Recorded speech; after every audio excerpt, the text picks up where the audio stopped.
মানিকপুৰ আঞ্চলিক মহাবিদ্যালয়ত দেশপ্ৰেমমূলক গীত আৰু নৃত্য প্ৰতিযোগিতা। বঙাইগাঁও জিলা মানিকপুৰ আঞ্চলিক মহাবিদ্যালয়ৰ ইতিহাস বিভাগৰ উদ্যোগত আৰু IQACৰ সহযোগত স্বাধীনতা দিৱস উপলক্ষে দেশপ্ৰেমমূলক গীত আৰু নৃত্য প্ৰতিযোগিতা অনুষ্ঠিত হয়। নৃত্য প্ৰতিযোগিতাত তৃতীয় ষান্মাসিকৰ ছাত্ৰী কাকলি শৰ্মা প্ৰথম স্থান, তৃতীয় ষান্মাসিকৰ ছাত্ৰী পাঞ্চমী বৰ্মন দ্বিতীয় স্থান, প্ৰথম ষান্মাসিকৰ ছাত্ৰী নমিতা ৰবি দাসে তৃতীয় স্থান আৰু প্ৰথম ষান্মাসিকৰ ছাত্ৰী মৰমী আক্তাৰে চতুৰ্থ স্থান লাভ কৰে। দেশপ্ৰেমমূলক গীতত পুৰস্কাৰ লাভ কৰে প্ৰথম ষান্মাসিকৰ ছাত্ৰ মহম্মদ ছানিয়ে। এই কাৰ্যসূচীত মানিকপুৰ আঞ্চলিক মহাবিদ্যালয়ৰ অধ্যক্ষ মৰ্তুজ আলী আহমেদে বুৰঞ্জী বিভাগৰ মুৰব্বী অধ্যাপিকা ৰিয়াজী সুলতানা ইছলাম, বুৰঞ্জী বিভাগৰ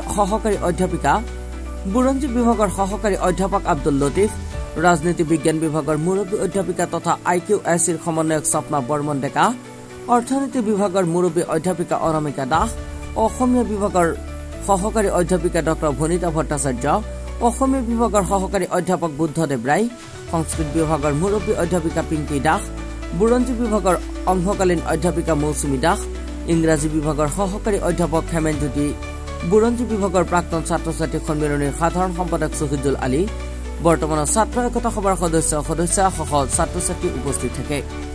আনফালে 13 আগষ্টৰ দিনা খৰখত ত্ৰিৰংগা যাত্ৰা অনুষ্ঠিত কৰে।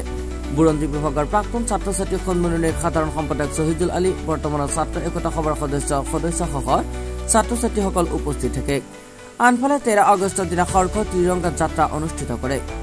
৭৮ সংখ্যক স্বাধীনতা দিৱসৰ লগত সংগতি ৰাখি ভাৰত চৰকাৰ তথা অসম চৰকাৰে যি কাৰ্যসূচী ঘোষণা কৰিছে, এই কাৰ্যসূচীৰ প্ৰতিটো কাৰ্যসূচী আমি মানিকপুৰ আঞ্চলিক মহাবিদ্যালয়ে পালন কৰি আছিলোঁ।